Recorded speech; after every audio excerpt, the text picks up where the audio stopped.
Конец августа 1941 года для Советского Союза был одним из самых тяжелых моментов Второй мировой войны. Красная армия из последних сил противостояла натиску нацистской Германии. Сотни тысяч солдат гибли на полях сражений, крупные воинские соединения попадали в окружение и сдавались в плен. Один за другим в руки противника переходили города и села. Ситуация на Советско-Германском фронте летом 1941 года была для Советского Союза просто катастрофической. Мы потеряли колоссальные территории. Речь шла о том, что мы могли потерять уже и Москву. Обстановка требовала максимальной концентрации сил и ресурсов, но именно в этот момент Сталин принимает решение совместно с Великобританией ввести войска на территорию Ирана.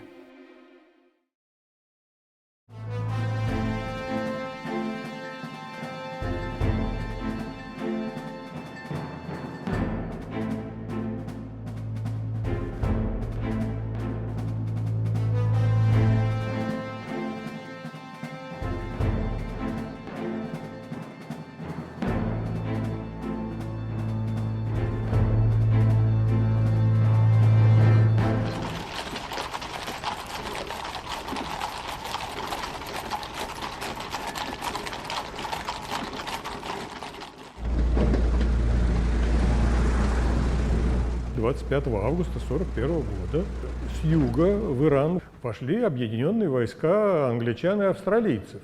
2 бригады английских приняли участие в этой операции, а у нас сразу 3 армии: 44-я, 47-я и 53-я отдельная среднеазиатская армия. Войска сошлись в районе Санандаджа, мирное было соприкосновение, но иранцы на нескольких участках организовывали даже какое-то сопротивление. Наши воинские части к этой операции не были подготовлены. Если бы начались серьезные бои, то могли бы быть большие проблемы у Красной армии. Это было, я думаю, неожиданностью, потому что предыдущая история отношений Великобритании и Советского Союза предполагала соперничество, в частности, из-за Ирана. Военная операция получила название «Согласие». Фактически это была оккупация. Но почему в столь неподходящий момент Сталин решается на такой шаг?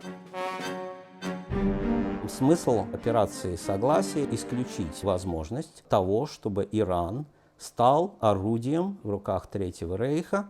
В Иране действовала германская агентура. Немцы могли угрожать как советскому Баку, так и непосредственно Великобритании. На юге Ирана у англичан была концессия права на добычу нефти. Iran historically had always pursued a foreign policy of looking for a third country that could help Iran somehow preserve its independence and its sovereignty in the face of these two threats that the country faced. On the one hand, the Russian threat from the north, and on the other hand, the British threat from the south. So these two great European imperial powers that were impinging on Iran. Читая донесения разведки, и английской, и советской, можно прийти к выводу, что и та, и другая сильно преувеличивали германское влияние. Но момент был настолько отчаянный, решалась судьба и Советского Союза, и Великобритании. Гитлеровские армии одерживали победу за победой, поэтому перестраховка была естественной.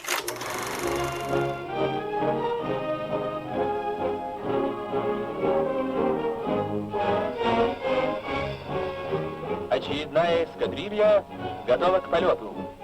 Готовы летчики, которые поведут эти машины на север.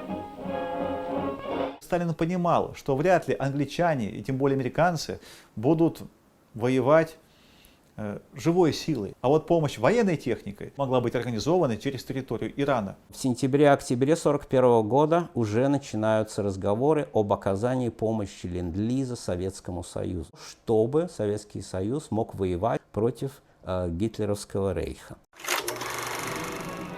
Гранаты, мины, авиабомбы нескончаемым потоком двигались через море на всех судах, какие могли плавать. И Бакинский порт должен был все это выгрузить. Весь алюминий поставляли американцы. Часть деталей знаменитого танка Т-34, это из американского алюминия было сделано. Это было продовольствие. Это половина всей взрывчатки поставлялась по ленд-лизу. А через Иран поставляли 24%. Мы бы могли войска бы не вводить, но для этого надо было договориться с Реза Шахом Пехлеви. И переговоры шли о том, чтобы были организованы вот эти поставки. Однако иранский шах сказал: да, замечательно, мы согласны на все поставки, но не военного характера. А вот поставки военного характера, они станут нарушением позиции нейтралитета. И, как он говорил, немцы же обидятся. 8 сентября 1941 года СССР и Великобритания подписывают соглашение, определяющее расположение войск союзников в Иране. 16 сентября действующий шах Реза Пехлеви отрекается от престола и покидает страну. Его место занимает 22-летний сын Мохаммед. Англия и СССР, в общем, в принципе, с этим были согласны. Шах был достаточно молод, и была надежда на то, что им можно будет манипулировать. Мохаммед Реза Пехлеви, шах Ирана. Шах себя никак не проявил во время оккупации. Что делал шах? Что ему советовали делать, то он и делал. He was a young man in his 20s. He didn't have anywhere near the kind of power that he would come to accumulate later on in his reign. He was also a fairly popular figure within Iran, you know, still a sort of symbol of national unity. С 1907 года Иран – конституционная монархия. Верховным законодательным органом власти в Иране является парламент Меджлис, состоящий из одной палаты депутатов. В Тегеране в 1941 году, после того, как советские войска появились там, возникла партия Туде. Она возникла как антифашистский фронт, который мог мобилизовать довольно большое население и принимать участие в политической жизни, организовывать демонстрации в поддержку советских войск. Странная была организация поначалу, а потом как-то стало ясно, что партия эта полностью выполняет указания из Москвы.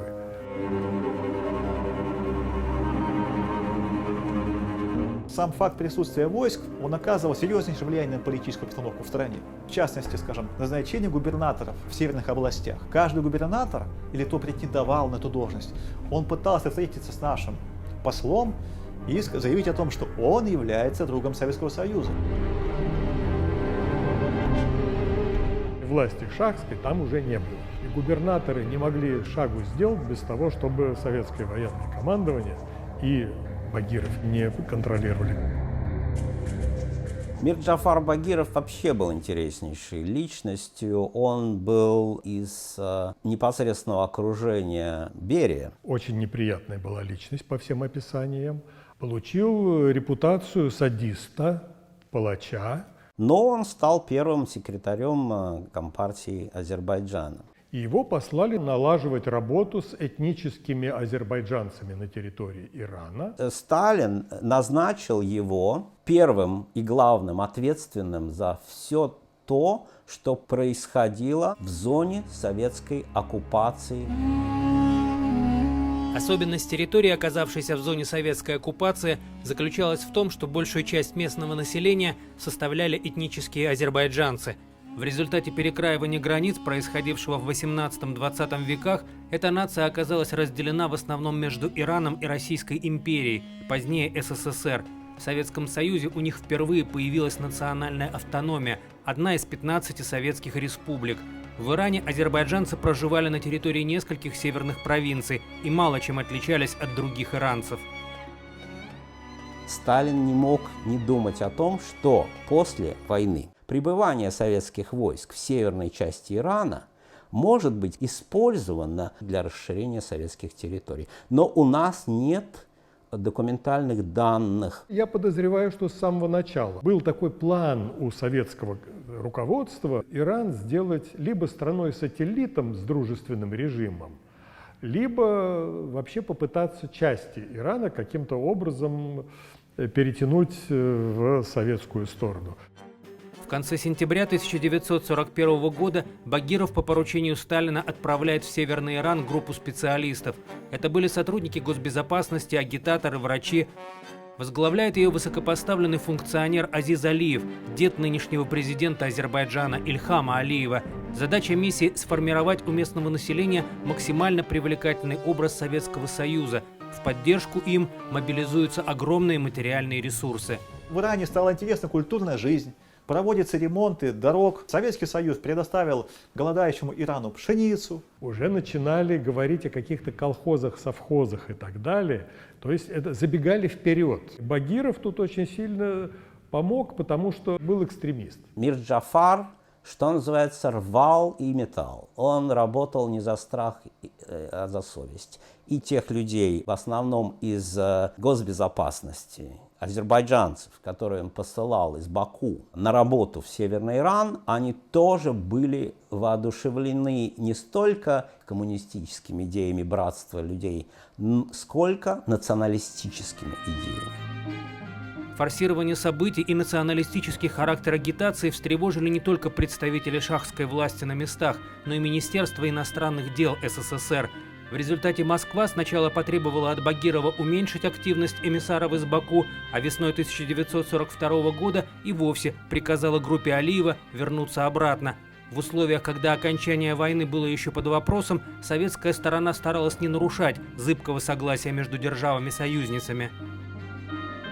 In 1942, so in the middle of the war, the Iranians, in exchange for declaring war on Germany and Japan, they got an agreement out of the British and the Soviets, what's called the Tripartite Agreement, where the British and the Soviets promised that 6 months after the end of the war, so 6 months after the armistice, they would withdraw their forces from Iran. And then a year later, when Roosevelt was in Tehran for the Tehran Conference, he also agreed to sign up to this agreement. So the three big powers, the three allied powers, had all committed themselves to preserving Iran's independence, its territorial integrity. Ситуация резко меняется в августе 1944 года. Министр внутренних дел СССР Берия готовит для Сталина справку о состоянии запасов нефти в Северном Иране и о возможности участия советской стороны в разработке этих месторождений. Победа СССР над Германией уже ни у кого не вызывает сомнений. Одновременно с этим обостряются экономические и политические противоречия между союзниками. В 1944 году начинается буквально такая сложная игра, я бы сказал, такой танец трех сторон по поводу того, а кто что будет иметь в Иране после войны. Иран богат нефтью. Иран богат нефтью, и было бы странно, как говорится, ситуацией не воспользоваться. Сталин действует в Иране довольно прозрачными методами. Да, это все секретно, да, все эти инструкции Политбюро о разведки нефти, об организации курдов и азербайджанцев, все это суперсекретно. Но, слушайте, английская разведка все это прекрасно знает. Up until the Second World War, Iran was really a British sphere of influence for the most part. So the Americans were newcomers in Iran and in the Middle East more broadly. And they were very reluctant at first to get involved in Iranian affairs. They didn't want to be seen as horning in on what was a sphere of influence for the British, their allies. Whereas for the Iranians, they were very keen to draw the Americans into Iran because, again, they were looking to that third power.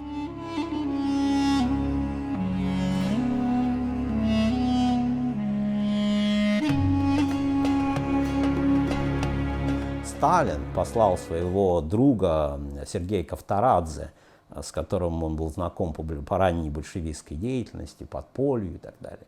Он послал представителям в Тегеран, потребовав непосредственно через него концессию, нефтяную концессию на севере Ирана. Now, the Iranian government very wisely said to the Soviets, look, we're going to postpone all discussions of further concessions until the war is over. Why would the Iranians negotiate with the Soviet Union from such a position of weakness in the middle of the war when their country is under occupation? Better to wait until the war is over and the Allied forces have withdrawn from Iran and then negotiate. On top of that, there was a very nationalist backbench MP in Iran, a man by the name of Mohammad Mossadegh, who insisted that any concession that the Iranian government gives to a foreign power should be approved by the Iranian parliament, the Majlis. When the Iranian parliament passed that legislation, it created an enormous problem for the Soviets. Это было просто прямым оскорблением Сталина. То есть он-то думал, что Иран у его ног. А выясняется, что не так-то просто укусить этот кусок. Многое могли бы решить переговоры. Проблема в том, что Сталина и его окружение устраивал лишь один результат, и ради его достижения они готовы были прибегнуть к самым радикальным мерам. They supported the creation of autonomous republics in Tabriz, led by the Azerbaijan Democratic Party and Jafar Peshawari, and in Mahabad in Iranian Kurdistan. Они попытались купить одного курдского лидера, Кази Мухаммада, установить там социалистическую республику Курдистан, но ничего там не получилось. Зато в азербайджанской части Северного Ирана формирование автономии шло полным ходом. За счет финансовых средств СССР в Тебризе открывались предприятия, азербайджанские школы, типографии, издательства. На базе местного отделения партии Туде организовывается новая азербайджанская демократическая партия. Ее возглавляет Пешевари. Саид Джафар Пешевари, не иранец. И цель этой партии, грубо говоря, расчленение Ирана. Один из лозунгов этой партии был: «Да здравствует господин Багиров, вождь единого Азербайджана». Сталинские руки, они всегда действуют в ежовых рукавицах. Если кто-то отказывается сотрудничать с советскими войсками или Демократической партией Азербайджана, что делает НКВД? Естественно, объявляет его врагом народа. Сепаратистских настроений там не было, их надо было подогревать. У правительства Ирана была надежда, что проблему сепаратизма удастся решить после вывода советских войск из северных провинций. Предусмотренный для этого срок 6 месяцев истекал довольно скоро, но дальнейшие события показали, что Сталин строил совсем другие планы. Советские войска остаются в Иране после 1 сентября. 6 месяцев после официального окончания войны они могут еще там оставаться. Сталин понимает, что у него времени осталось не очень много. Ему надо использовать этот фактор войск. Это как козырь в этой игре за концессию. Вот наличие войск в Азербайджане и, в общем-то, возможность оттяпать от Ирана такую территорию. It was a very difficult situation for the Iranians. Their country is under occupation. The central government has very little authority, really, beyond Tehran itself. Iran has no standing army, really, that it has been destroyed for the most part during the war. The economy is in shambles. Yet, somehow, these Iranian leaders manage to preserve Iran's territorial integrity and its independence. How do they do that? Well, the key figure is Ahmad Qavam al-Saltaneh, who becomes prime minister in January of 1946. О нем в Советском Союзе мнение в донесениях Сталину такое, что этот человек абсолютно беспринципный, чрезвычайно амбициозный, рвется к власти, и его не любят англичане. Сталин это все читает и говорит: «О, этот человек нам нужен». He's popularly sort of viewed as this fox, this wily fox of Iranian politics, this Machiavelli who has no moral principles whatsoever. But in reality, he was an Iranian nationalist, an Iranian patriot. But he didn't make himself very popular because he was seen as someone who was willing to compromise, who was willing to make deals. Первый и самый ожидаемый шаг Кавама в новой должности – переговоры с Москвой, куда он отправляется уже в конце февраля 1946 года. Для советской стороны главный вопрос повестки дня – нефтяная концессия, но иранский премьер вел свою политическую игру, в которой не всегда можно было отличить хитрость от желания найти реальный компромисс. Кавам говорит: вы знаете, у меня секретный план такой. Я вообще думаю, что этот меджлис надо распустить. Сталин говорит: хорошая идея. А что у нас будет? А у нас будет, вот, понимаете, мы созовем конституционное собрание, это собрание примет новую конституцию, объявит в Иране республику, а шаха мы просто отстраним. Надо отдать должное Сталину, он не верит Каваму абсолютно. Он понимает, что Кавам юлит и крутит. Кавам хочет, чтобы сперва советские войска ушли, а там посмотрим. But it doesn't really get anywhere. But while he's in Moscow, the deadline passes and the Soviet troops are still in northern Iran. So what Iran does is it decides to appeal to the international community, to bring its case to the attention of the world. In New York, at the newly created United Nations, Iran's ambassador, Hossein Alaa, presents Iran's case before the UN Security Council. It's the first ever issue that was brought before the UN Security Council. And it was a very important test because the United Nations, after all, was set up by the great powers that won the war. Насколько вообще Сталин относился серьезно к Совбезу ООН? Он относился к нему очень серьезно, потому что это одно из величайших достижений сталинской дипломатии. Советский Союз стал одним из 5 постоянных членов Совета Безопасности. То есть одним из 5 постоянных великих держав мира. Это колоссальное достижение. Поэтому он совершенно не заинтересован в том, чтобы Совбез начинал свою работу с такой ноты плохой, как разбирательство очень нехорошего поведения Советского Союза. When Alaa brings Iran's case to the Security Council, the Americans decide to put their weight behind Iran's case. This is the beginning of the Cold War. That wartime alliance between the United States and the Soviet Union is breaking down. And so Stalin has a choice. He can either risk a confrontation with the United States, or he can choose to withdraw from northern Iran and negotiate some kind of deal with the Iranians. Тем временем на севере Ирана продолжалось формирование сепаратистского государства – Демократической Республики Азербайджан. Здесь проводятся выборы в национальный меджлис, вооружаются отряды самообороны, создано и работает азербайджанское правительство. Целостность Ирана под угрозой, и кажется, уже ничто не в силах спасти страну от катастрофы. Но неожиданно появляется надежда. Из Москвы Кавам уезжает с пустыми руками. Сталин лишь мимоходом обещает ему продолжить диалог через советского посла в Тегеране. The Soviet ambassador in Iran negotiates a deal with Qavam's government. And they agree that they will set up a company that will be a joint stock company owned 50% by Iran, 50% by the Soviet Union. But there's a catch, because in 1944, the Iranian parliament, under Mossadegh's guidance, had passed legislation saying that any of these kinds of deals would have to be approved by the Iranian parliament. Кавам в результате подписывает декрет о том, что после вывода советских войск Меджлис соберется и утвердит решение Кавама о создании совместной Ирано-советской нефтяной компании. The Soviets withdraw their forces in Iran. The Iranian parliament rejects the deal. And so Stalin is left empty-handed. Поистине драматическая развязка и поражение, которому не мог ничего противопоставить даже великий Сталин. Вы же представляете, что такое был 45-46 год? Ведь это ореол гигантской победы Советского Союза. И тем не менее. Красная армия покидала пределы иранского государства.